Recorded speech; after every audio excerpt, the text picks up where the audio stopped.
Gagal fitnah Ahok dikeroyok netizen, Mustafa ngacir hapus cuitan. Ditulis oleh Nina Nur di siwar.com. Sebelum kita lanjut, jangan lupa subscribe dan nyalakan loncengnya agar Anda menjadi yang pertama mendapatkan informasi dari jurnal terupdate. Mustafa yang mana? Yang mana lagi kalau bukan Mustafa Nahrawardana? Dia ini dalam Pilpres 2019 masuk dalam tim pemenangan pasangan Prabowo Sandiaga. Punya posisi waktu itu sebagai koordinator tim IT pasangan Prabowo Sandi. Dia juga terkenal karena gagal nyalek 2 kali. Pertama di Pileg 2014 diusung PKS, dia gagal. Kedua di Pileg 2019 diusung PAN, gagal lagi. Selain urusan politik, Mustafa juga pernah berurusan dengan polisi. Bahkan sudah ditetapkan menjadi tersangka penyebar hoaks karena cuitannya soal tewasnya seorang remaja dalam kerusuhan 22 Mei. Waktu itu Mustafa sempat ditahan, tapi beberapa hari kemudian mendapatkan penangguhan penahanan karena ada yang menjamin. Belum ada kelanjutan proses kasus ini. Saya belum menemukan berita soal persidangannya. Sebagai tambahan, Mustafa juga terkenal karena menderita sakit ketika ditangkap polisi waktu itu. Katanya sakit asam urat, darah tinggi, dan diabetes. Tetap saja, nampaknya dia ini gak ada kapok-kapoknya mencuitkan hal-hal yang tendensius dan mengundang kontroversi. Dia selalu berusaha pansos dengan menyerang orang lain. Salah satunya adalah Ahok. Oh ya, memang banyak yang pansos dengan cara menyerang Ahok. Ketahuan sih betapa kerdil mereka ini, tebal muka pula. Tentu tidak ada yang sampai mendapatkan tanggapan langsung dari Ahok. Biarlah para netizen yang membalasnya. Begitu pula ketika Mustafa beberapa kali menyerang Ahok. Ada saja objeknya, dari soal menghujat istri Ahok, menyindir ketika Pertamina menderita kerugian. Tapi ketika Ahok bikin Pertamina untung, dia diam.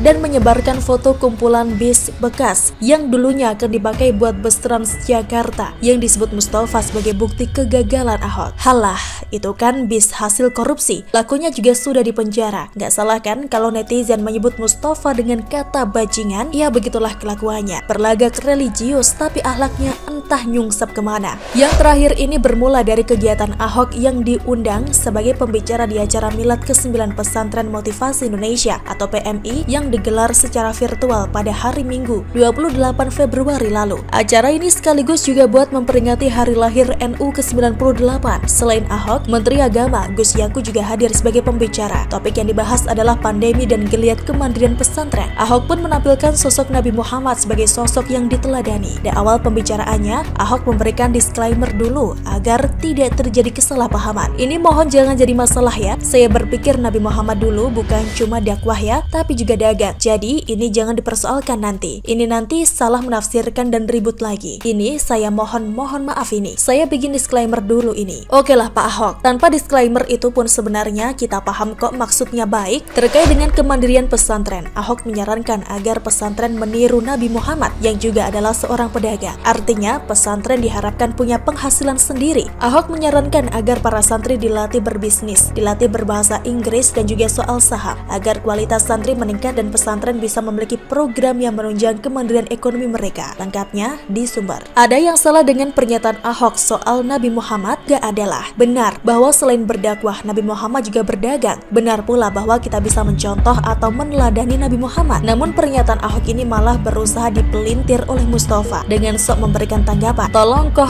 @basuki_btp tidak usah ikut campur urusan agama lain secara terbuka seperti ini. Tidak elok, jorok, cuit Mustafa. Ini orang benar-benar ya, saya duga dia hanya baca judul dan tidak baca berita secara keseluruhan. Dari kata-katanya ketahuan juga kalau Mustafa tidak tahu bahwa Ahok bicara karena diundang. Serta di sana pun hadir pula Gus Yakut. Begitu melihat celah, langsung buru-buru nembak. Begitu tahu semua fakta, buru-buru pula menghapus cuitan. Untungnya awak media suara.com termasuk yang gercep bikin screenshot. Saya kasih jempol banyak, hehehe. Cuitan Mustafa ini pun jadi berita di suara.com. Ketika berita ini menyebar, cuitan Mustafa sepertinya sudah keburu dihapus, sehingga tanggapan dari para netizen berasal dari artikel berita suara.com yang mereka bagikan. Banyak sekali tanggapan, atau tepatnya hujatan dan cemoohan dari para netizen terhadap Mustafa. Salah satunya yang menyebut Mustafa sebagai bajingan itu. Clue kebencian sudah mendarah daging, apapun diplesetkan, asli bajingan. Cuit akun @kuring_daddy. Ada pula netizen yang bertanya, salahnya di mana Ahok minta umat Islam meneladani Nabi Muhammad? Ada pula yang langsung menyebut akun Mustafa. Woi, @tova @mustafa_id. Itu jadi bukti bahwa @basuki_btp seorang non-muslim mengidolakan dan meneladani Nabi besar Muhammad SAW. Nah lo kok gak paham ya? Belajarlah meneladani Rasulullah seperti @basuki_btp with akun @fagtng. Kalau ada yang iseng bisa dipolisikan lagi nih si Mustafa. Kan dia masih sebagai tersangka, lalu bikin cuitan lagi yang sifatnya memfitnah. Bisa kena undang-undang ITE dan tepat kan? Jelas-jelas fitnah. Barang bukti ada, saksi netizen ada, saksi buat Pak Ahok pun ada. Menak juga sekalian jadi saksinya. Apa nggak kumat tuh hipertensi dan asam urat? Kok nggak ada kapok-kapoknya sih? Kalau ada yang iseng, ya selalu dari kura-kura. Kejagung siap sidang, Rizik terseledik, berasa bonyok duluan. Ditulis oleh Nina Nur di siwar.com. Sebelum kita lanjut, jangan lupa subscribe dan nyalakan loncengnya agar Anda menjadi yang pertama mendapatkan informasi dari jurnal terupdate. Rizik sekarang benar-benar jadi pesakitan, walaupun perkaranya belum disidang. Ditahan buat pemeriksaan sejak pertengahan Desember 2020 lalu, mungkin sudah berasa bagai tahunan. Padahal sidang belum dimulai, suara Rizik pun hampir tidak terdengar lagi. Di lain pihak, publik menikmati sebuah kedamaian. Sejak peringatan Natal hingga Imlek, rasanya tenang dan damai. Tidak ada yang ribut-ribut soal topi Santa ataupun hiasan Natal. Segenap fasilitas umum, gedung pemerintah dan lokasi-lokasi umum seperti Mall Semarak dengan hiasan bertema Natal lalu Imlek. Bedanya ya suasana yang sepi karena masih di masa pandemi saja. Kita pun merasakan kedamaian itu. Bahkan di medsos, kedamaian juga terasa. Seakan Riziklah sumber dari segala kekacauan di negeri ini. Padahal kalau kata JK kan, penyebabnya adalah para bazar. Hehehe. Rizik bagikan obat kuat yang ditarik dari peredaran karena efek samping yang mematikan. Gaung yang pernah terdengar dan jadi andalan sekarang terkubur. Yang mau memakai takut disebut bodoh karena jelas-jelas ada efek samping yang mematikan. Mereka yang dulu mendekatinya sekarang menengok pun tidak. Sejauh pengetahuan saya, belum ada yang menjenguk